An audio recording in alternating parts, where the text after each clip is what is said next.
Hello students, मैं पंकजा सिंह आज आपके समक्ष क्षितिज भाग 2 के गद्य खंड से नेताजी का चश्मा पाठ का सारांश एवं प्रश्न उत्तर लेकर प्रस्तुत हूँ। इसके लेखक हैं स्वयं प्रकाश। स्वयं प्रकाश का जन्म सन 1947 में इंदौर में हुआ।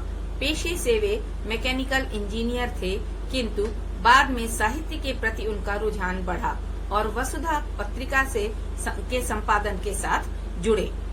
उनके 13 कहानी संग्रह प्रकाशित हो चुके हैं। उन्हें पहल सम्मान, बनमाली पुरस्कार, राजस्थान साहित्य अकादमी पुरस्कार आदि पुरस्कारों से सम्मानित किया गया। स्वयं प्रकाश की कहानियों में वर्ग शोषण के विरुद्ध चेतना है, तो हमारे सामाजिक जीवन में जाति, संप्रदाय और लिंग के आधार पर हो रहे भेदभाव के खिलाफ प्रतिकार का स्वर भी है। प्रस्तावना। चारों ओर सीमाओं से घिरे भूभाग का नाम ही देश नहीं होता। देश बनता है उसमें रहने वाले सभी नागरिकों, नदियों, पहाड़ों, पेड़ पौधों, वनस्पतियों, पशु पक्षियों से, और इन सब से प्रेम करने तथा इनकी समृद्धि के लिए प्रयास करने का नाम देशभक्ति है।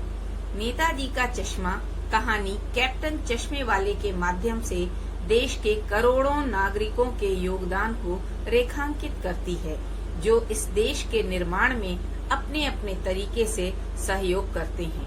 कहानी यह कहती है कि बड़े ही नहीं, बच्चे भी इसमें शामिल हैं। कहानी का सारांश एवं शब्दार्थ आपको PDF में डिस्क्रिप्शन में मिल जाएगा। कहानी का सारांश। हालदार साहब हर 15वें दिन कंपनी के काम से उस कस्बे से गुजरते थे। इस कस्बे में कुछ पक्के मकान, एक छोटा सा बाजार, बालक बालिकाओं के 2 विद्यालय, एक सीमेंट का कारखाना, 2 खुली छत वाले सिनेमा घर तथा एक नगर पालिका थी। इसी कस्बे के मुख्य बाजार में मुख्य चौराहे पर नेताजी सुभाष चंद्र बोस की एक संगमरमर की मूर्ति लगी हुई थी, जिसे वह गुजरते हुए हमेशा देखा करते थे। हालदार साहब ने जब पहली बार इस मूर्ति को देखा तो उन्हें लगा कि इसे नगर महापालिका के किसी उत्साही अधिकारी ने बहुत जल्दबाजी में लगवाया होगा। हो सकता है मूर्ति को बनवाने में काफी समय पत्र व्यवहार आदि में लग गया होगा और बाद में कस्बे के इकलौते हाई स्कूल के इकलौते ड्राइंग मास्टर को यह कार्य सौंप दिया गया होगा। उन्होंने इस कार्य को महीने भर में पूरा करने का विश्वास दिलाया होगा। मूर्ति सुंदर बनी थी और उसकी विशेषता यह थी कि उसका चश्मा सचमुच का था। हालदार साहब को मूर्ति बनाने वालों का यह नया विचार बहुत पसंद आया। हालदार साहब जब अगली बार वहां से गुजरे तो उन्हें यह देखकर आश्चर्य हुआ कि इस बार नेताजी की मूर्ति पर दूसरा चश्मा लगा हुआ था। हालदार साहब ने पान वाले से इसका कारण पूछा। उसने बताया कि कैप्टन इन चश्मों को बदलता रहता है। हालदार साहब ने सोचा कि कैप्टन कोई पूर्व सैनिक या नेताजी की आजाद हिंद फौज का सिपाही होगा। इस संबंध में पूछने पर पान वाले ने मजाक बनाते हुए कहा कि वह लंगड़ा क्या जाएगा फौज में। उसी समय हालदार साहब ने देखा कि कैप्टन एक बेहद बूढ़ा मरियल सा लंगड़ा आदमी है, जो सिर पर गांधी टोपी और आंखों पर काला चश्मा लगाए रहता है। वह इधर उधर घूमकर चश्मे बेचता है। यदि किसी ग्राहक ने मूर्ति के चश्मे जैसा फ्रेम मांगा तो वह उस फ्रेम को वहां से उतारकर ग्राहक को दे देता है और मूर्ति पर नया फ्रेम लगा देता है। हालदार साहब को पान वाले से यह जानकारी मिली कि मूर्तिकार समय कम होने के कारण मूर्ति का चश्मा बनाना भूल गया था, जिसके कारण मूर्ति को बिना चश्मे के ही लगा दिया गया। कैप्टन को नेताजी की बिना चश्मे वाली मूर्ति अच्छी नहीं लगती थी, इसलिए वह मूर्ति पर चश्मा लगा दिया करता है। हालदार साहब लगभग 2 साल तक मूर्ति पर लगे चश्मे को बदलते देखते रहे। एक दिन जब हालदार साहब फिर से उसी कस्बे से निकले तो उन्होंने देखा कि बाजार बंद था और मूर्ति के चेहरे पर कोई चश्मा नहीं था। अगली बार भी उन्होंने मूर्ति को बिना चश्मे के देखा। उन्होंने पान वाले से इसका कारण पूछा तो उसने बताया कैप्टन मर गया। हालदार साहब को यह सुनकर बहुत दुख हुआ कि अब नेताजी की मूर्ति पर चश्मा कौन लगाएगा। अगली बार जब हालदार साहब उधर से निकले तो उन्होंने सोचा कि अब वे मूर्ति को नहीं देखेंगे, किंतु आदत से मजबूर जब उन्होंने चौराहे पर लगी नेताजी की मूर्ति को देखा तो उनकी आंखें भर आईं। मूर्ति पर किसी बच्चे ने सरकंडे का बना हुआ चश्मा लगा दिया था। हालदार साहब भावुक हो उठे कि अभी लोगों में देशभक्ति की भावना मरी नहीं है। पाठ के प्रश्न उत्तर। प्रश्न 1, सेनानी न होते हुए भी चश्मे वाले को लोग कैप्टन क्यों कहते थे। उत्तर, कस्बे के चौराहे पर नेताजी की बिना चश्मे वाली मूर्ति लगी थी। चश्मे बेचने वाला कैप्टन उस मूर्ति को चश्मा पहना दिया करता था। उसकी देशभक्ति और नेताजी के प्रति सम्मान की भावना को देखकर लोग उसे कैप्टन कहते थे।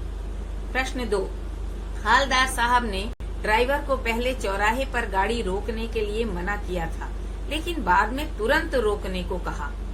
क, हालदार साहब पहले मायूस क्यों हो गए थे। ख, मूर्ति पर सरकंडे का चश्मा क्या उम्मीद जगाता है। ग, हालदार साहब इतनी सी बात पर भावुक क्यों हो उठे। उत्तर क, कस्बे में लगी नेताजी की मूर्ति पर मूर्तिकार चश्मा लगाना भूल गया था। चश्मे बेचने वाला कैप्टन मूर्ति पर असली चश्मा लगाकर उस कमी को पूरा कर देता था।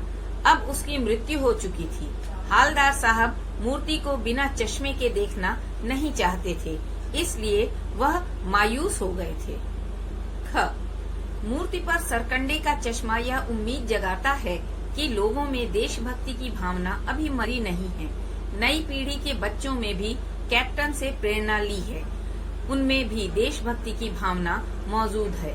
ग, हालदार साहब ने कैप्टन की मृत्यु के पश्चात जब नेताजी की मूर्ति पर बच्चों द्वारा सरकंडे से बनाया हुआ चश्मा लगा देखा तो उन्हें बहुत प्रसन्नता हुई और वे भावुक हो उठे।